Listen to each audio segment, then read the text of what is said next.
Well, thank you very much, Stanley, and thank you for your tremendous support of this wonderful parade.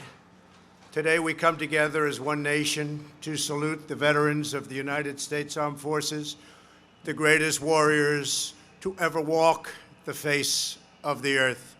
Our veterans risked everything for us. Now it is our duty to serve and protect them every single day of our lives.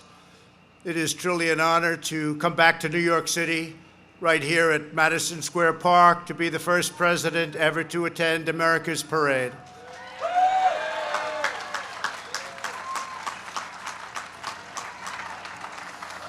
To every veteran here with us, to the thousands preparing to march on Fifth Avenue, it'll be really something.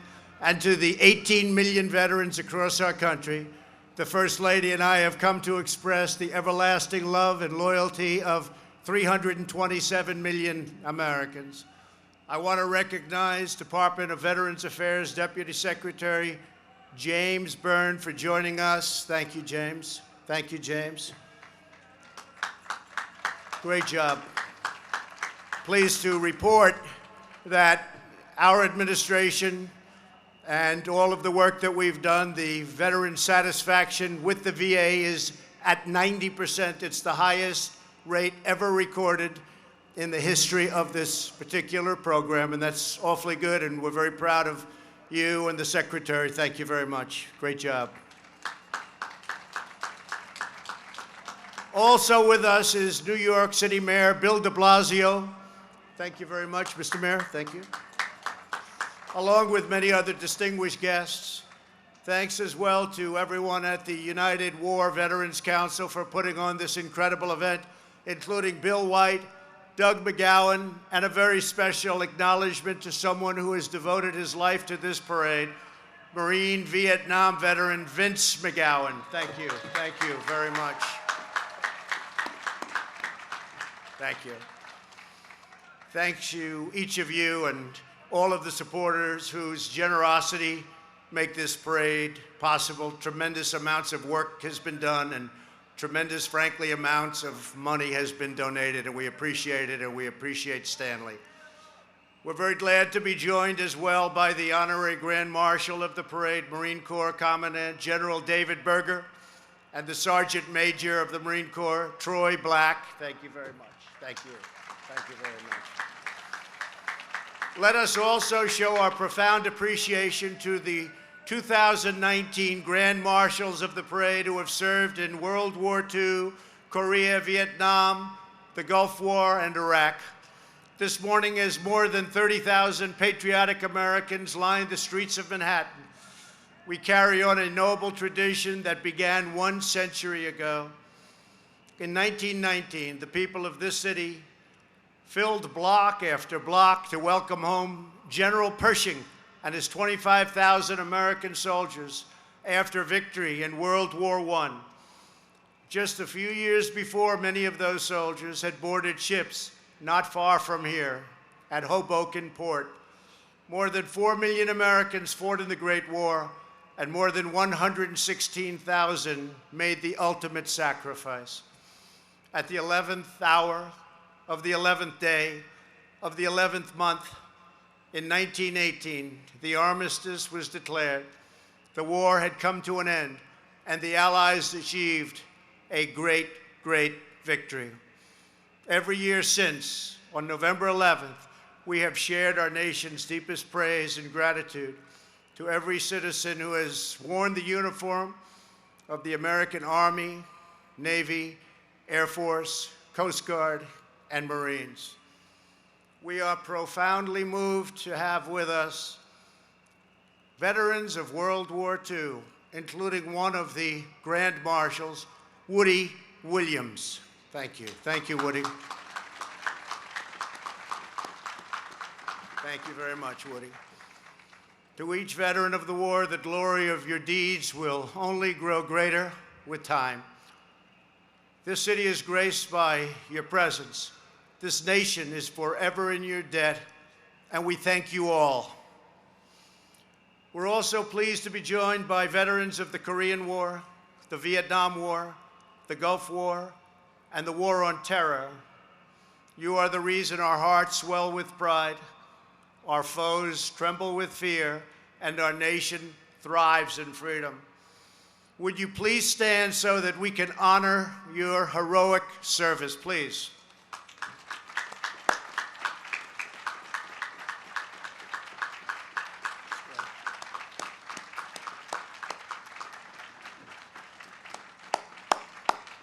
Thank you very much. Thank you. Thank you all. Each year, this parade highlights one branch of our military. This year, we honor the elite masters of air, land, and sea, the legendary Leathernecks, the feared Devil Dogs, the first to flight, the United States Marines. Let's hear it. That's great.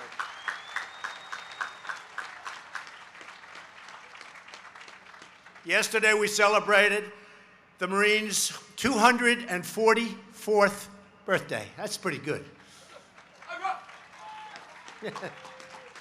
The few and the proud are always faithful, and they always win. I also want to thank the Marine Corps Law Enforcement Foundation, which provides scholarships to children of our fallen heroes. To every Gold Star family, we will stand by your side forever. It is very fitting that the Veterans Day Parade begin right here in New York City. Since the earliest days of our nation, New York has exemplified the American spirit and has been at the heart of our nation's story of daring and defiance. On July 2nd, 1776, the British Armada sailed into New York Harbor, numbering more than 400 ships and carrying more than 30,000 men. The British came here to snuff out what they thought was just a minor American revolution. Didn't turn out to be that way. But the Redcoats did know. What they did know was they were going to have a problem, but they didn't know that New York would meet them with the fearsome power of American patriots. In World War I, New York regiments like Harlem Hellfighters, the Lost Battalion, and the Fighting 69th were revered all over the globe. During World War II, 63 million tons of supplies and more than 3 million service members shipped out of New York Harbor. On September 11, 2001, the whole world saw the horror and responded to America's wicked enemies with unwavering courage, unbreakable spirit, and resolve that is deeper than oceans, fiercer than fires, and stronger than steel. Last week, I was honored to award the Presidential Citizens Medal to an extraordinary American, Rick Rescorla. Rick enlisted in the Army at the recruiting center in Times Square, became a great war hero in Vietnam, and then became head of security at Morgan Stanley in the World Trade Center. On September 11th, he saved 2,700 lives before giving his own. Today, we are immensely grateful to be joined by Rick's son, Trevor. Thank you, Trevor. Thank you. Thank you very much. Thank you. To Trevor and every 9/11 family, we pledge to never, ever forget. The towering spirit of strength that we see in this city lives within the heart of every American warrior. From the snow of Valley Forge to the jungles of Vietnam, from the forests of Bellewood to the beaches of Normandy, from the mountains of Afghanistan to the deserts of Iraq, that spirit has helped our fighters defeat tyrants, conquer fascism, vanquish communism, and face down terrorism. Just a few weeks ago, American Special Forces raided the ISIS compound and brought the world's #1 terrorist leader to justice. Thanks to American warriors, al-Baghdadi is dead. His second in charge is dead. We have our eyes on #3. His reign of terror is over, and our enemies are running very, very scared. Thank you. Thank you. Those who threaten our people don't stand a chance against the righteous might of the American military. In a few weeks, we will mark the 75th anniversary of the Battle of the Bulge, our nation's bloodiest battle of World War II. More than 47,000 Americans were wounded, and 19,000 gave their last breath for their country. We are proudly joined today by a veteran of the Battle of the Bulge, a native New Yorker who is 94 years old and still going very, very strong, Corporal Jack Foy.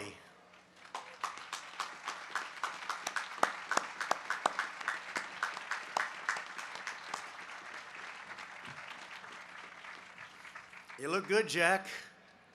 You look good. Jack enlisted in the Army right out of high school. He fought through brutal months of the campaign in northern France. On Christmas Eve, after marching nearly 100 miles in the snow and sub-zero temperatures, he arrived outside the town of Bastogne in Belgium. For 2 weeks, Jack fought under ceaseless artillery fire and helped push the enemy back from a critical road. At one point, a mine blew up, and it destroyed his vehicle, badly hurting many. He was wounded 3 times, but he kept on fighting. After the Allied victory at the Battle of the Bulge, Jack fought for the remaining 9 months of the war, across the Siegfried Line, up the Mosel River, through the Rhineland, and all the way across Germany until he reached the gates of Ohrdruf concentration camp, the first Nazi camp to be liberated. That was number 1. That was a big, big event. As Jack has said about the Battle of the Bulge, when the chips were down and the situation was desperate, the American soldiers stood up to be counted. For a brief moment in history, these men held our nation's destiny in their hands. We did not fail. Thank you very much, Jack.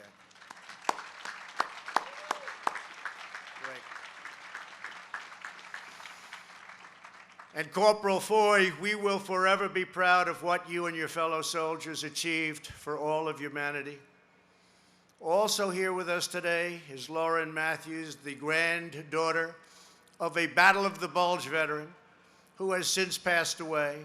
His name was Master Sergeant Roddy Edmonds. Like so many of our veterans, Roddy never talked about the war.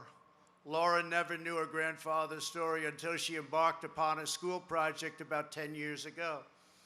Roddy was in the 422nd Regiment, which was overwhelmed when the Nazis launched their surprise assault. He and his men fought for 3 treacherous days before being taken as prisoners of war. After they arrived at a prison camp, the German commander sent an order over the loudspeaker.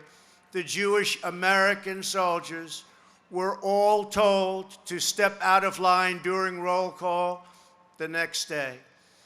Knowing the terrible fate that would come to his Jewish comrades, Roddy immediately said, "We're not doing that."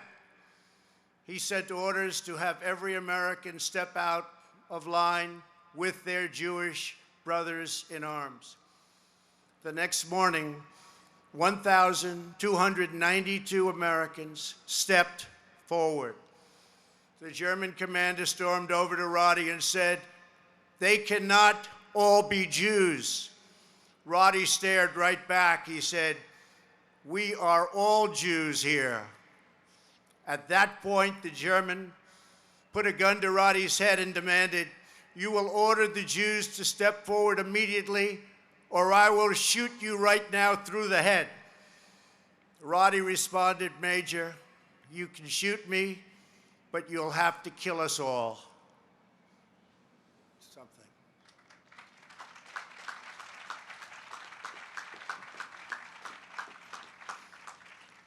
The German turned red, got very angry, but put his gun down and walked away.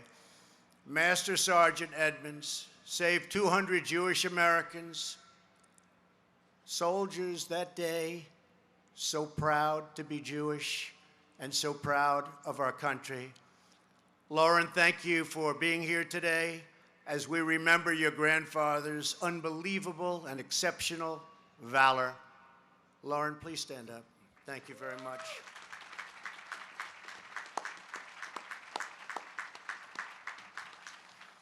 One of the 200 Jewish American soldiers who were saved that fateful day is Staff Sergeant Lester Tanner. Lester is now 96 years old. And he joins us here. Boy, you guys are looking very good, 96. Lester, you're really 96, Lester? I don't believe it. You're looking good. Thank you very much. Thank you also for your very noble service and for sharing this incredible story with the world. Thank you very much, Lester. The men and women who have donned our nation's uniforms are the bravest, toughest, strongest, and most virtuous warriors ever to walk on earth. You left your families and fought in faraway lands. You came face to face with evil, and you did not back down. You returned home from war, and you never forgot your friends who didn't return, including prisoners of war and those missing in action. Every day you think of them and pray for them, but your greatest tribute of all is the way you lived your lives in the years since. You raised your families, you endured the wounds of war, and you endured the pains of that memory. Yet, you keep going, you keep serving, you keep giving, and you keep loving. You volunteer at your local veterans post, and you keep in touch with your battle comrades. You support our Gold Star families. You take care of our wounded warriors, and you stand alongside of our service members when they return from war. On Veterans Day, our nation rededicates itself to our most solemn duty. While we can never repay our warriors for their boundless service and sacrifice, we must uphold with supreme vigilance our sacred obligation to care for those who have borne the battle. In just a minute, we will have a moment of silence, and we will lay a wreath at the Eternal Light Monument. As we do, with God as our witness, we pledge to always honor our veterans and pay a mortal tribute to those who have laid down their lives so that we might be free. Together, we must safeguard what generations of fearless patriots gave everything to secure. We will protect our liberty, uphold our values, and defend our home. We will ensure that righteous legacy of America's veterans stands as a testament to this nation from now until the end of time. To every veteran here today and all across our land, you are America's greatest living heroes, and we will cherish you now, always, and forever. Thank you. God bless our veterans, and God bless America. Thank you. Thank you very much.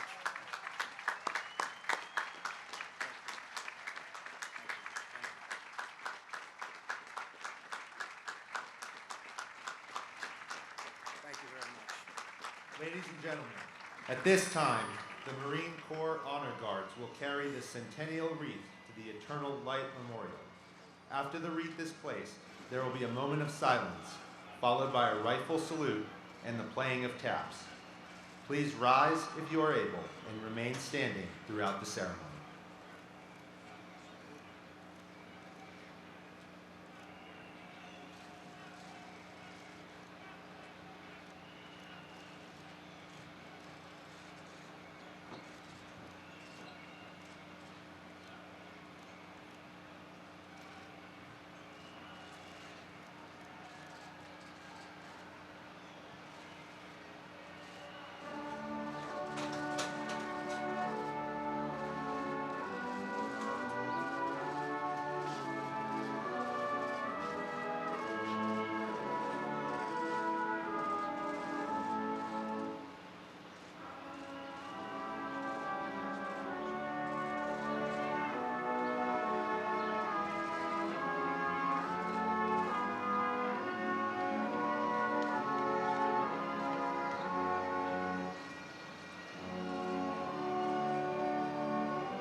Ladies and gentlemen, this concludes the centennial wreath laying and the visit by the Commander-in-Chief. Please remain standing until the official party departs, after which the opening ceremony will continue.